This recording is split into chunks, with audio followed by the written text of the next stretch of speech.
চলুন আজকে মঙ্গলবার লাঞ্চ থালিতে কী রেখেছি একবার দেখে নিই।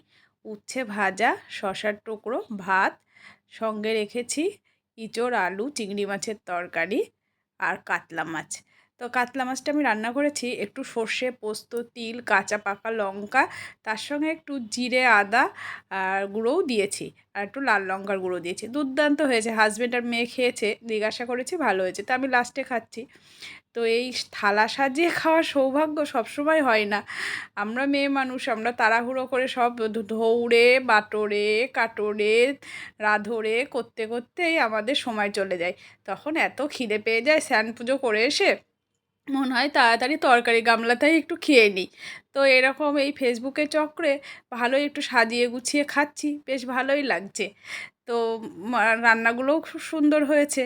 তো আপনাদের লাঞ্চে আজকে কি হয়েছে অবশ্যই জানাবেন। আর আমার লাঞ্চটা কেমন লাগলো সেটাও জানাবেন। সবাই সাবধানে থাকবেন, সুস্থ থাকবেন। ফিরছি অন্য কোনো ব্লগের সঙ্গে। বাই।